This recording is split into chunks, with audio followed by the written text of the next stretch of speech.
الحمد لله رب العالمين والعاقبة للمتقين والصلاة والسلام على رسوله محمد وعلى آله وأصحابه أجمعين وعلى من تبعهم بإحسان إلى يوم الدين.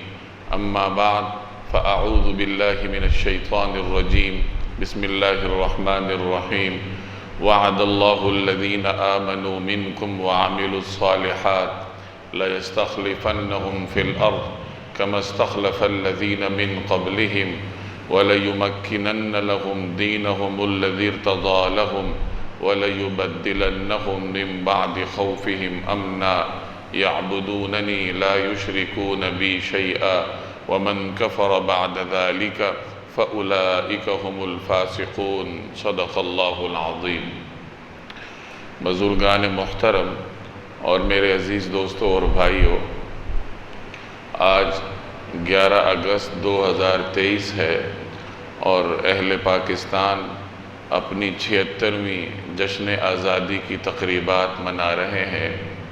یہ ملک اللہ تبارک و تعالی کی بہت بڑی نعمت ہے تمام مسلمانوں کے لیے، اور بالخصوص بر صغیر کے اس خطے پر رہنے والے مسلمانوں کے لیے اللہ تبارک و تعالی کی بہت بڑی عطا ہے. اس کو حاصل کرنے کے لیے مسلمانوں نے کیا کیا قربانیاں انجام دی ہیں، کیا کیا جد و جہد کی ہے، اس سے آپ بخوبی واقف ہیں. اور حکمران طبقے کے فرائض کیا ہونے چاہیے جب اللہ تبارک و تعالی مسلمانوں کو ایک آزاد خطہ زمین عطا فرما دے تو وہاں برسر اقتدار طبقے کے فرائض کیا ہونے چاہیے، اس کے بارے میں بھی آپ سنتے رہتے ہیں اور جانتے ہوں گے. آج کی اس مختصر نشست میں ہم یہ جاننے کی کوشش کرتے ہیں کہ بطور شہری کے اس وطن کے ہم پر کیا حقوق ہیں، ہمیں یہاں کس طریقے سے رہنا چاہیے. شہری کے طور پر ہمارے فرائض کے لیے جناب رسول اللہ صلی اللہ علیہ وسلم کی سیرت طیبہ میں ہمیں کیا رہنمائی ملتی ہے.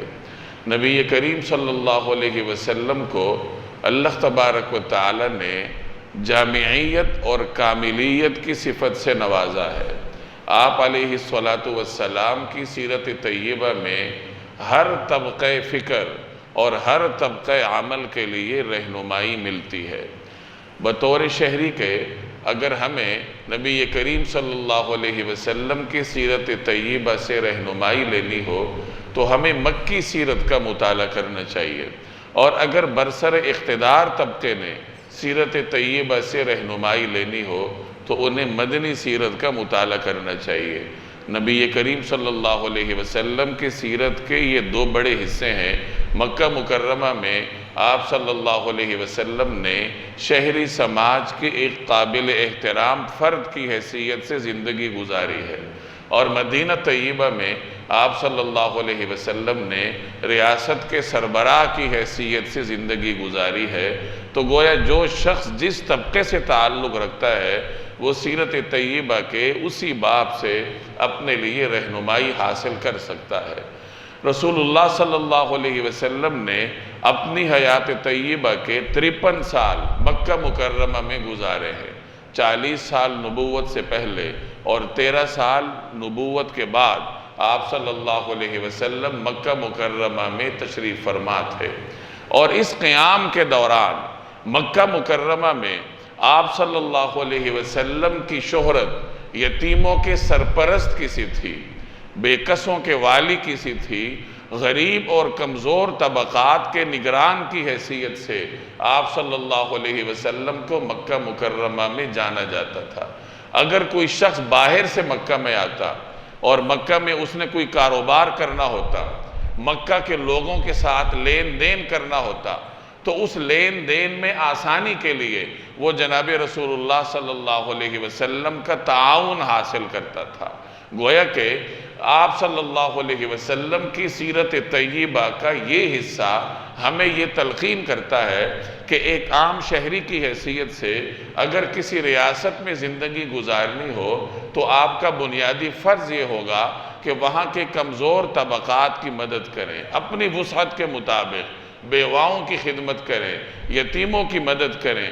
بعد میں آپ صلی اللہ علیہ وسلم نے یتیموں کی خبرگیری کے مختلف جو فضائل تھے وہ بھی آپ نے بیان فرمائے ہیں، لیکن فضائل سے پہلے عملی طور پر آپ صلی اللہ علیہ وسلم نے یتیموں کی خبرگیری کر کے اپنی امت کو یہ تلقین فرمائی کہ یتیموں کی خبرگیری کرنا یہ ہر مسلمان کا بلکہ ہر شہری کا بنیادی فرض ہے۔ جو معاشرے کے کمزور طبقات ہوتے ہیں ان کی خبرگیری کرنا صرف حکومت کے فرائض میں نہیں شامل بلکہ ہم سب کے فرائض میں شامل ہے۔ ہر آدمی کو اللہ نے کوئی نہ کوئی وسعت دی ہوتی ہے، کسی آدمی کو اللہ نے مالی فراوانی دی ہوتی ہے، وہ اپنے مال کے ذریعے بے کسوں کی خدمت کرے۔ کسی آدمی کو اللہ نے مالی فراوانی اگر نہیں دی تو جسمانی توانائی دی ہوگی۔ ایک طالب علم ہے، وہ نوجوان ہے، طاقت رکھتا ہے، تو وہ کسی بیوہ سے اسی کے پیسے پکڑ کر اس کے لیے سامان لا سکتا ہے۔ کسی کے باہر گھر کے باہر کوئی کام کرنے والا ہے تو وہ کام کرنے میں اپنی مدد پیش کر سکتا ہے، یعنی اپنی خدمات کے ذریعے بھی معاشرے کے کمزور طبقات کی خبرگیری کرنا یہ ہر شہری کا بنیادی فرض ہے۔ جناب رسول اللہ صلی اللہ علیہ وسلم نے مکہ مکرمہ میں زندگی گزارنے کے دوران مکہ مکرمہ کے جو مختلف سماجی معاملات ہوتے تھے اس میں آپ صلی اللہ علیہ وسلم پیش ہوتے تھے۔ بالخصوص اگر ان معاملات کا تعلق کسی مظلوم کی خبرگیری سے ہو تو رسول اللہ صلی اللہ علیہ وسلم نے اہتمام کے ساتھ اس میں شرکت فرمائی ہے۔ اس کی ایک بہت بڑی مثال حلف الفضول کے واقعے میں ہمیں ملتی ہے۔ مکہ مکرمہ میں ایک مرتبہ باہر سے کوئی شخص آیا، کوئی زبیدی قبیلے کا شخص تھا جس نے مکہ کے ایک سردار عاص بن وائل کے ساتھ خرید و فروخت کا کوئی معاملہ کیا۔ اب جب لین دین کی باری آئی تو یہ شخص پردیسی تھا اور عاص بن وائل ایک طاقتور سردار تھا، تو اس سردار نے اس شخص کا حق مار لیا، اس کا حق دینے سے انکار کر دیا۔ جیسے عام طور پر ہوتا ہے کہ طاقتور اگر خوف خدا سے محروم ہو تو وہ کمزور کا حق دبانے میں ایک لمحے کی تاخیر نہیں کرتا، تو عاص بن وائل نے اس پردیسی کا حق دبا لیا، غصب کر لیا۔ اب وہ بڑا پریشان تھا کہ میں کہاں جاؤں، کہاں جا کر فریاد کروں۔ تنگ آ کر اس نے جبل ابو قبیس پر کھڑے ہو کر منظوم فریاد پیش کی، یعنی اس نے اشعار کی شکل میں اپنے اوپر جو اس کی جو کارگزاری تھی وہ اس نے اشعار کی شکل میں بیان کی۔ نبی کریم صلی اللہ علیہ وسلم کے چچا زبیر بن عبد المطلب یہ اس کی مدد پر آمادہ ہوئے اور چند سرکردہ سربراہان مکہ نے اس کی مدد کا فیصلہ کیا۔ چنانچہ وہ عبداللہ بن جدعان کے گھر میں جمع ہوئے۔ عبداللہ بن جدعان یہ مکہ مکرمہ کا بڑا خدا ترس رئیس تھا۔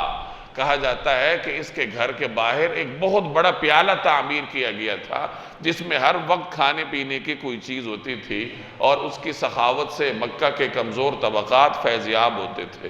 تو اس کے گھر میں بنو ہاشم، بنو تیم اور بنو زہرہ کے نمایاں سردار جمع ہوئے اور انہوں نے باہم مل کر یہ فیصلہ کیا کہ ہم آئندہ کے لیے کمزور طبقات کی مدد کریں گے۔ مکہ مکرمہ میں کوئی قانون نافذ کرنے والا تو ادارہ تھا نہیں، تو انہوں نے یہ فیصلہ کیا کہ آئندہ ہم کوشش کریں گے کہ یہاں کسی کے حق تلفی نہ ہو، کسی کے اوپر ظلم نہ ہو، کسی کے ساتھ زیادتی نہ ہو، باہر سے آنے والوں پر کسی قسم کا ظلم ہم برداشت نہیں کریں گے۔ چنانچہ یہ ایک فورم تشکیل پایا اور اس کو سیرت کے کتابوں میں حلف الفضول کے نام سے یاد کیا جاتا ہے، چونکہ اس سے پہلے مکہ مکرمہ میں بنو جرہم جو مکہ کا بنیاد رکھنے والا قبیلہ تھا، اس قبیلے نے ایسا ایک معاہدہ کیا تھا اور معاہدہ کرنے والوں کے نام میں فضل کا لفظ تھا۔ تو بعد میں جب قریش کے لوگوں نے بھی اسی طرز کا معاہدہ کیا تو انہوں نے اسی نام کا لحاظ رکھتے ہوئے اپنے اس فورم کو، اپنے اس معاہدے کو حلف الفضول کا عنوان دیا اور یہ طے کیا کہ آئندہ جو بھی مظلوم ہوگا ہم اس فورم کے تحت اس مظلوم کی مدد کرنا یہ اپنا قومی فرض سمجھیں گے۔ جناب رسول اللہ صلی اللہ علیہ وسلم بھی اس معاہدے کے وقت موجود تھے اور آپ صلی اللہ علیہ وسلم بھی اس سماجی فورم کا ایک قابل احترام حصہ تھے، اور آپ علیہ السلام کو اس فورم میں شرکت پر ناز تھا۔ چنانچہ بعد میں ایک موقع پہ آپ صلی اللہ علیہ وسلم نے اس کا اظہار کرتے ہوئے فرمایا کہ اگر حلف الفضول کے مقابلے میں مجھے سرخ اونٹ بھی پیش کیے جائیں تو میں وہ بھی قبول نہیں کروں گا۔ یعنی اس طریقے سے اس معاہدے کے ساتھ اور اس فورم کے ساتھ وابستگی پر آپ صلی اللہ علیہ وسلم نے اطمینان کا اظہار کی۔ تو اس سے ہمیں یہ معلوم ہوتا ہے کہ ایک شہری کے فرائض میں یہ شامل ہے کہ وہ مظلوم کی مدد کرے، انفرادی طور پر کرے، اور اگر اجتماعی طور پر کوئی فورم بنا سکتا ہے، کوئی ایسا پلیٹ فارم تشکیل دے سکتا ہے جس کے تحت وہ مظلوموں کی مدد کیا کرے، غریبوں کی خبرگیری کیا کرے، محتاجوں کے ساتھ اعانت کیا کرے، محلے کی سطح پر فورم بن سکے، شہر کی سطح پر بن سکے، کسی بھی سطح پر، طلباء کی سطح پر بنایا جا سکے، تو ایک آدمی جس سطح پر بھی کوشش کر سکے، جتنی اللہ نے اس کو وسعت دی ہو، جتنی اس کی سماجی حیثیت ہو، اس کو اپنی انفرادی اور سماجی دونوں حیثیتوں کو بروئے کار لاتے ہوئے معاشرے میں کمزور، غریب اور جو نادار اور محتاج طبقات ہیں ان کی مدد کا اہتمام کرنا چاہیے۔ تو یہ بطور شہری کے ہم سب کا پہلا فرض ہے جو رسول اللہ صلی اللہ علیہ وسلم کی سیرت سے جس کے بارے میں ہمیں رہنمائی ملتی ہے۔ ایک مرتبہ مکہ مکرمہ میں بیت اللہ کو نقصان پہنچا۔ ہوا یہ کہ بیت اللہ کو دھونی دی جاتی ہے خوشبوؤں کی، اور یہ زمانے جاہلیت میں قریش بھی اس کا اہتمام کرتے تھے۔ تو بیت اللہ کو خوشبو کی دھونی دی جا رہی تھی، تو ہوا کے چلنے سے کوئی چنگاری ادھر ادھر ہوئی اور بیت اللہ کے دیواروں پر جو غلاف ہے، جو چادر تھی، اس نے آگ پکڑ لی۔ تو آگ کی وجہ سے نقصان ہوا، اور پھر بعد میں بارشیں بھی ہوئیں۔ یہ چونکہ نشیبی علاقہ تھا، ارد گرد پہاڑی علاقہ تھا، یہاں آ کر سیلابی پانی جمع ہوا تو سیلاب سے بھی نقصان ہوا۔ تو کچھ نقصان آگ نے کیا تھا، کچھ سیلاب نے کر دیا۔ تو بیت اللہ کی از سر نو تعمیر کی ضرورت محسوس ہوئی۔ قریش کے پاس اتنے پیسے نہیں تھے کہ وہ اس کی تعمیر کریں۔ اس دوران اتفاق ایسا ہوا کہ چونکہ بارشیں بہت ہوئی تھی تو مکہ کے قریب جو سمندر تھا اس میں سیلاب آیا اور سمندری طوفان آیا۔ وہاں سے ایک جہاز گزر رہا تھا جو بازنطینی ریاست جا رہا تھا، روم کی سلطنت کا جہاز تھا، اور اس میں کوئی عمارتی سامان تھا، لکڑیاں تھیں اور دیگر کوئی پتھر وغیرہ تھے، جو عمارتی ساز و سامان لے کر وہ جہاز وہاں سے گزر رہا تھا۔ سمندری طوفان کی وجہ سے اسے ساحل پر آنا پڑا اور اس کا جو بہت سارا میٹیریل تھا وہ ضائع ہوا۔ اہل مکہ نے اس موقع کو غنیمت جانا، انہوں نے جہاز والوں کو پیشکش کی کہ آپ ہمارے ساحل پر آئے ہیں، جو تجارتی ٹیکس ہوتا ہے وہ ہم آپ سے نہیں لیتے، اور آپ ہمیں یہ تجارتی ساز و سامان جو کچھ بچا کھچا ہے یہ ہمیں سستے داموں فروخت کر دیں۔ وہ وہاں تو لے کے جا نہیں سکتے تھے، تو انہوں نے اہل مکہ کو وہ ساز و سامان فروخت کیا، بلکہ جو معمار ساتھ جا رہا تھا اس نے بھی مکہ میں رہائش پر آمادگی کا اظہار کیا اور اہل مکہ نے اس کی بھی خدمات حاصل کی۔ تو اس طریقے سے بیت اللہ کی تعمیر نو قریش نے شروع کی۔ ان کے پاس چونکہ ساز و سامان کم تھا، مال بھی کم تھا، تو جو بنائے ابراہیمی تھی، اس سے پہلے حضرت ابراہیم علیہ السلام جس طرز پر بیت اللہ کو تعمیر فرما چکے تھے، تو اس طرز پر تعمیر کرنا ان کے لیے ممکن نہیں تھا، کیونکہ جگہ زیادہ تھی، اور پوری جگہ کو ڈھکنا، چھت بنانا یہ ان کے لیے ممکن نہیں تھا کیونکہ وسائل کم تھے۔ تو بہرحال انہوں نے جیسا تیسا بھی تھا بیت اللہ کی تعمیر کی، کچھ حصے کو ڈھانپ دیا اور کچھ حصے کو کھلا رکھا، جسے حتیم سے آج ہم پہچانتے ہیں، اور بیت اللہ کی دیواروں کو بلند رکھا، دروازہ تھوڑا سا اوپر رکھا۔ مقصد یہ تھا تاکہ جس کے پاس چابی ہو وہ ایک چھوٹی سی سیڑھی اٹھا کے رکھے اور اس سیڑھی کی مدد سے پھر بیت اللہ کے اندر جانا ممکن ہو۔ تو اس طریقے سے انہوں نے تعمیر کرنی شروع کی، دیواریں اٹھا دی۔ جب حجر اسود رکھنے کا مرحلہ آیا تو اختلاف ہوا۔ حجر اسود ایک مقدس پتھر تھا اور اس کی جو مقدس حیثیت ہے وہ اہل عرب میں معروف تھی۔ ہر قبیلے کی یہ خواہش تھی کہ حجر اسود کو رکھنے کی سعادت ہمارے حصے میں آئے۔ اختلاف ہوا، قریب تھا کہ وہ جھگڑ پڑے۔ اتنے میں کسی نے مشورہ دیا کہ لڑائی جھگڑا مت کرو اور دیکھ لو اب اس کے بعد جو اگلا شخص آئے گا حرم میں تو اس کو اپنا فیصل مان لو اور وہ جو فیصلہ کر لے تو اس کو تسلیم کر لو۔ اب ہوا یہ کہ جب انہوں نے یہ طے کیا تو اگلی آنے والی شخصیت جناب رسول اللہ صلی اللہ علیہ وسلم تھے۔ آپ صلی اللہ علیہ وسلم داخل ہوئے، اس وقت آپ کی عمر مبارک 35 برس تھی، گویا یہ نبوت سے 5 برس قبل کا واقعہ ہے۔ آپ علیہ السلام کی شہرت مکہ مکرمہ میں امین اور صادق کی حیثیت سے تھی، چنانچہ آپ کو دیکھ کر سب نے خوشی کا اظہار کیا اور کہا کہ یہ تو امین ہیں اور ہم ان کے فیصلے کے اوپر راضی ہیں۔ رسول اللہ صلی اللہ علیہ وسلم تشریف لائے، آپ کو بتایا گیا کہ آپ جو فیصلہ فرمائیں گے ہم اسی کے پابند ہیں۔ تو حضور علیہ السلام نے بڑا دانشمندانہ فیصلہ فرمایا، چنانچہ آپ نے فرمایا کہ ایک چادر لائی جائے، چادر لائی گئی، اس پہ آپ نے حجر اسود رکھوایا اور ہر قبیلے کے نمائندے کو لیا کہ مل کر یہ چادر اٹھاؤ، سب نے مل کر اٹھا لی اور پھر آپ علیہ السلام نے اپنے دست اقدس سے حجر اسود اٹھا کر بیت اللہ کی دیوار میں نصب فرمایا۔ اس طریقے سے حجر اسود کی تنصیب میں سب قبائل کا حصہ شامل ہوا اور جس بات پر وہ لڑ رہے تھے وہ بنیاد ختم ہو گئی۔ اس طرح حضور علیہ السلام نے ان کے درمیان دانشمندانہ فیصلہ فرمایا۔ اب اس واقعے میں ہمارے لیے بہت سبق ہیں، مثلا اس سے ہمیں ایک یہ سبق ملتا ہے کہ ایک عام شہری کی یہ ذمہ داری ہے کہ اگر وہ اپنے معاشرے میں پھیلے ہوئے اختلاف کو ختم کروا سکتا ہے تو ختم کروائے۔ یہ صفت ہمارے اندر سے ختم ہوتی جا رہی ہے۔ ہم میں سے ہر شخص یہ چاہتا ہے کہ اگر وہ دو لڑ رہے ہیں تو لڑا کریں، بس ہمیں بیچ میں نہ جانا پڑے۔ ہر آدمی اپنے آپ کو بچانے کی کوشش کرتا ہے، پڑوس میں لڑائی ہو رہی ہو، کہیں اختلاف ہو رہا ہو تو صلح کروانے کی کوشش عام طور پر نہیں کی جاتی، دامن بچا کر کنی کترانے کی کوشش کی جاتی ہے۔ اس میں بہت ساری قانونی پیچیدگیاں بھی ہمارے ہاں، لیکن بہرحال سیرت کے اس پہلو سے ہمیں یہ درس ملتا ہے کہ ایک عام شہری کا یہ فرض ہے کہ اگر وہ اپنے علم کو، اپنے اثر رسوخ کو، اپنی توانائیوں کو خرچ کر کے دو گروہوں کے درمیان صلح کروا سکتا ہے تو اسے صلح کروانا چاہیے۔ اور ان واقعات سے ایک عمومی درس ہمیں یہ ملتا ہے کہ معاشرے میں فعال کردار ادا کرنا چاہیے۔ ایک سست شہری کی حیثیت سے کسی ملک میں رہنا یہ مسلمان کے لیے پسندیدہ نہیں ہے۔ مسلمان کا ایک وصف یہ ہے، امتیاز یہ ہے کہ وہ سماج میں فعال حیثیت سے زندگی بسر کرتا ہے۔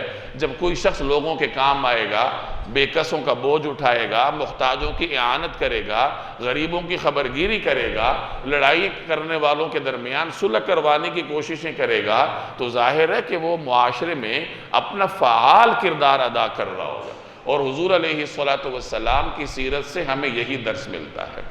اسی طریقے سے ریاست کا ہمارے اوپر ایک اور حق یہ ہے کہ انسان اپنے کسی عمل سے ریاست کو نقصان نہ دے، چاہے بڑا نقصان ہو یا چھوٹا نقصان ہو۔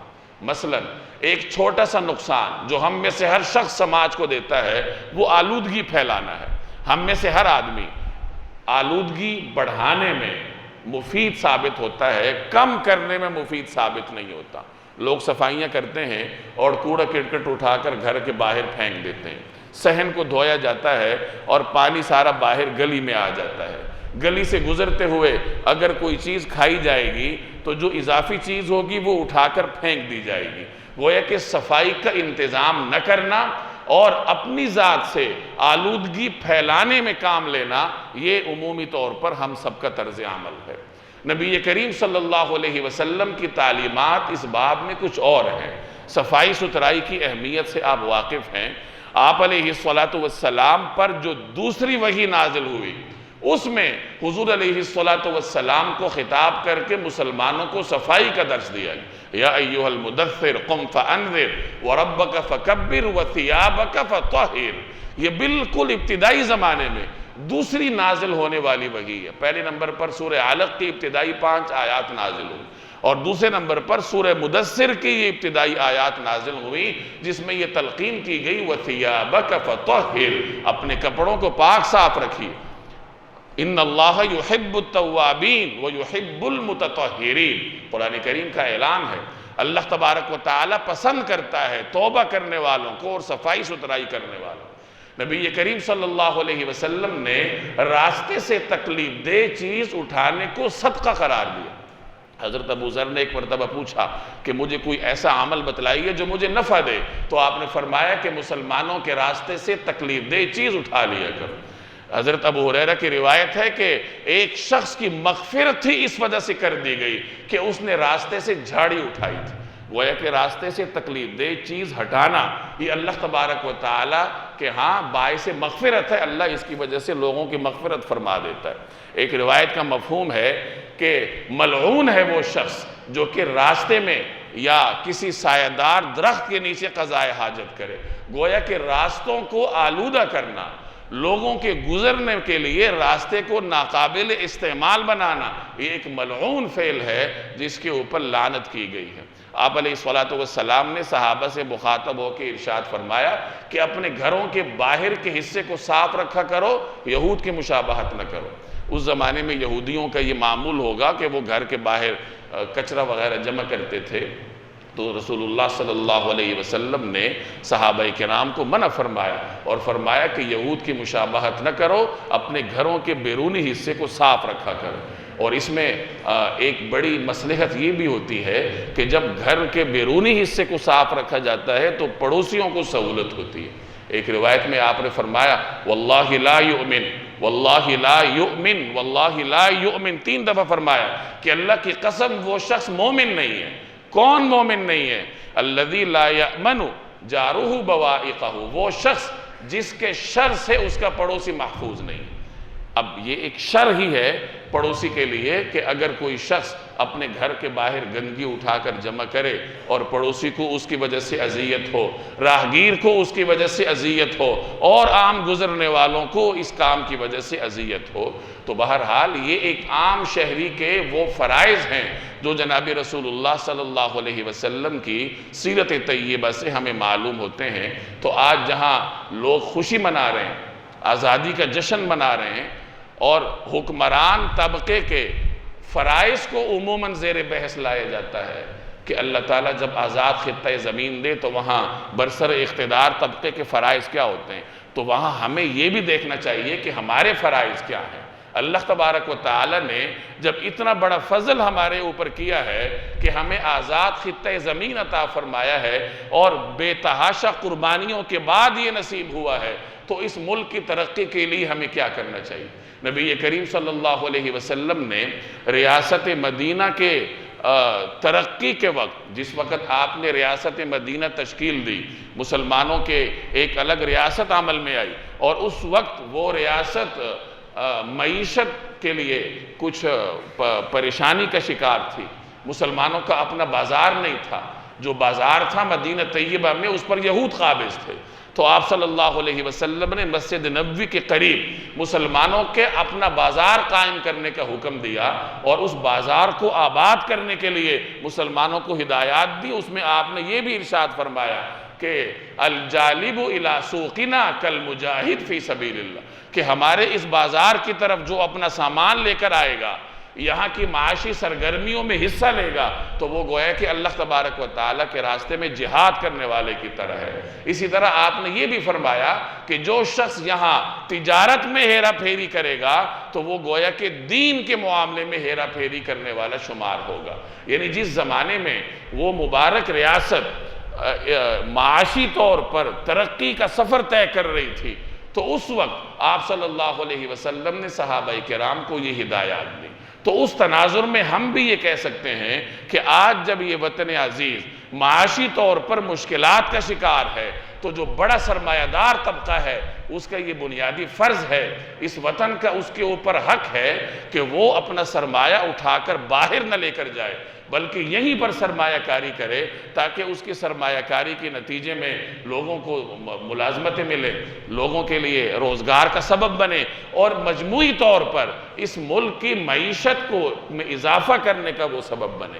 یہ بڑی احسان فراموشی ہے کہ ایک آدمی یہاں پیدا ہو، اسی مٹی کے اوپر پھر کر جوان ہو توانائیاں حاصل کرے، یہی کمائی کرے، اور جب اس کو خوب دولت مل جائے تو اپنی دولت اٹھا کر باہر لے جائے۔ یہ اخلاقی طور پر بھی نامناسب ہے، اور آج کل ہمارا ملک جس مرحلے سے گزر رہا ہے تو شرعاً اور اخلاقاً ہر اعتبار سے یہ ہمارا فرض ہے کہ جس آدمی سے جو ہو سکے وہ اپنے وطن کی ترقی میں اپنا کردار ادا کرے۔ سرمایہ دار طبقے کے اپنے فرائض ہیں، عام لوگوں کے اپنے فرائض ہیں۔ جیسے میں نے عرض کیا کہ ایک آدمی یہ تو کر سکتا ہے کہ صفائی ستھرائی میں اپنا کردار ادا کرے، اپنے گھر سے شروع کرے، اپنے راستے سے شروع کرے، اور ہر آدمی اپنے اوپر یہ لازم کر لے کہ میرے کسی عمل سے اس وطن کو کسی قسم کا نقصان نہ ہو۔